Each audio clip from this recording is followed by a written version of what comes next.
Hello guys, so for today's video I am going to be telling you about one of Mexico's most haunted urban legends, the legend of La Planchada, the Ironed Lady.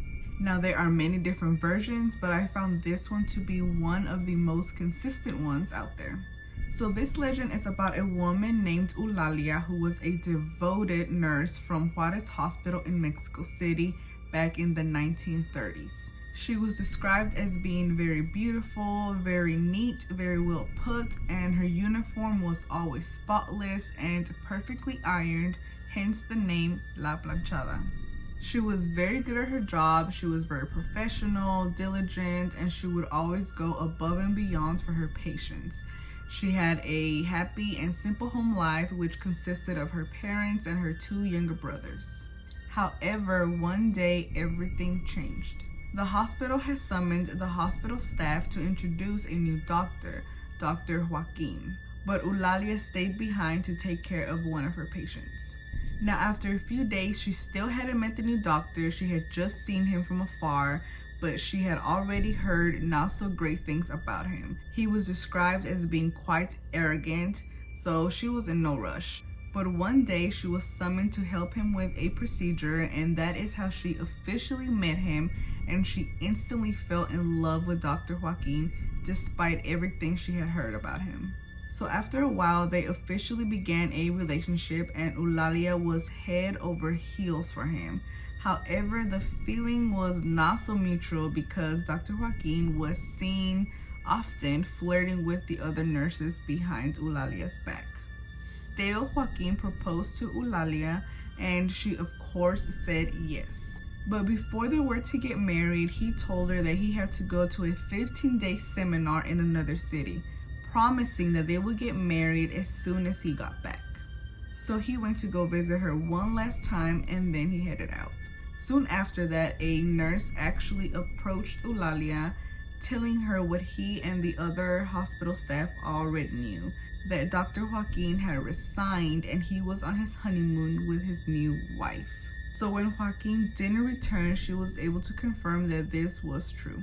Eulalia, of course, was devastated and heartbroken. She had been deceived by Dr. Joaquin, and she was never the same again. She became very depressed, and because of this, she became very negligent in her job, and this even resulted in one of her patients dying under her care.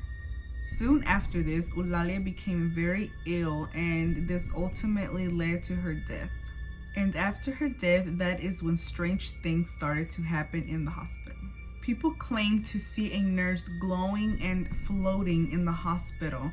However, others say that she appears to just be walking normally. But one thing both of them have in common is that her footsteps are never heard. It is often reported that at nights when the hospital staff neglects their patients, this nurse cares for them instead. In the morning, these patients are well enough to be transferred to a less intensive room. And when asked how they're feeling, they say that a nurse came in and healed them. However, no nurse there is able to fit the description, and they ultimately all agree that it was Eulalia. Hospital staff has seen her go in or out of patients' rooms, and many of them even claim that they have been touched by the spirit of Eulalia while they slept, and she either touches them in the head or their shoulder. Many people believe that she lingers in the hospital due to her own guilt of having a patient die under her care due to her negligence. Alright, so I'm gonna share a story of a Reddit user whose father actually had an experience with La Planchada. And this story is by Slain Immortal. And the title of this is "My Dad Experienced the Legendary Mexican Ghost Nurse La Planchada / the Ironed Lady," as in with perfect clothes. I don't remember exact details, but before my dad passed away, he would tell us about the time he was saved by her.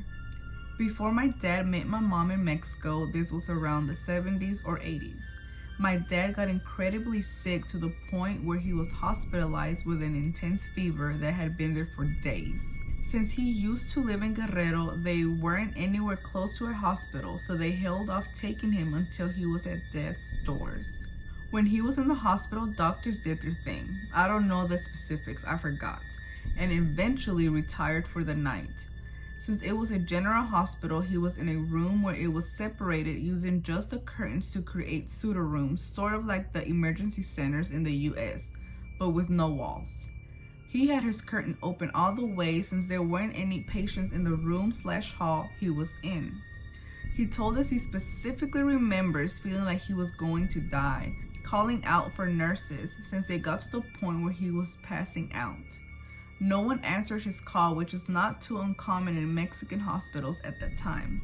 At this point, it's very much into what my dad felt. He told us he remembers getting a distinct feeling as if his skin was slowly drifting away to the heat he felt from the fever. A nurse finally came by, wearing all white and with her clothes perfect without a single fold on them. She tended to my dad and even gave him some medicine. The day after, he woke up feeling a lot better, still sick but no longer passing out and having his fever resigned a little. He talks to the doctor that came in the morning and asked that he wanted to thank the nurse working the nights because he believed she saved him. The doctor informed him that there was only a handful of nurses in the building at the time and that no such person worked there. My dad took it as strange but didn't investigate with the doctor any further and decided to ask a nurse. The nurse also said the same thing, that no one she knew fit that description. After he left the hospital after a few days, he was good as new, but he always remembered that same lady that saved his life. He told his story to his dad, which told him about the legend of La Planchada, or the Iron Lady, and how she saves people that need her in hospitals. Being Mexican and superstitious, he left it at that. I always believed he was telling the truth, but I hadn't really looked into it until my mom remembered about the incident a few days ago. Like I said, my dad is no longer with us, and from time to time we talk about the stories of his life and his experiences. So I googled it, and it surprised me how this isn't an isolated incident and how there's a very interesting background to the nurse. She's sort of like a Mexican guardian angel. That is a very good way to put it. That's basically kind of what she is, right? Because essentially she takes care and helps heal the sick. I personally feel bad for her for what he did to her, leading her on the way that he did and even proposing to her when he was getting married. Like, why? He did not have to do her that way at all. Las leyendas forman parte de nuestra cultura y la planchada es una de las conocidas por las personas que trabajan en los hospitales. El nombre de la planchada se debe al uniforme muy almidonado que se utilizaba en esa época. Actualmente, algunos trabajadores o pacientes han tenido alguna experiencia con la planchada. Cuando llegábamos temprano a las 7 de la mañana, ellos estaban un poquito inquietos. En nuestra relación enfermería-paciente les investigábamos, les interrogábamos qué pasó con ellos o por qué estaban inquietos. Ellos decían, es que anoche vino una señorita muy bien presentada, alta, a veces se presentaba con alguna lamparita. De acuerdo con los relatos, solo se presenta ante los pacientes que se encuentran delicados y que necesitan ayuda. Aunque esta leyenda tiene su origen en el Hospital Juárez de la Ciudad de México, son muchas las personas que afirman que la planchada se aparece en diversos centros de salud. Incluso hay compañeras enfermeras, no solo en esta institución hospitalaria, sino en otras del sector salud donde la han visto y ellas le verifican. Anoche vino la planchada porque yo la vi. Cuando las enfermeras no ponen atención necesaria a sus pacientes, se dice que la planchada las despierta con un pequeño golpe en la cabeza para que atiendan a sus enfermos con diligencia y amabilidad. Alright guys, so this was the legend of La Planchada. Please let me know your thoughts or if you've heard a different version of this because like I said, there are many different ones out there. Thank you so much for watching and I will see you next time. Bye!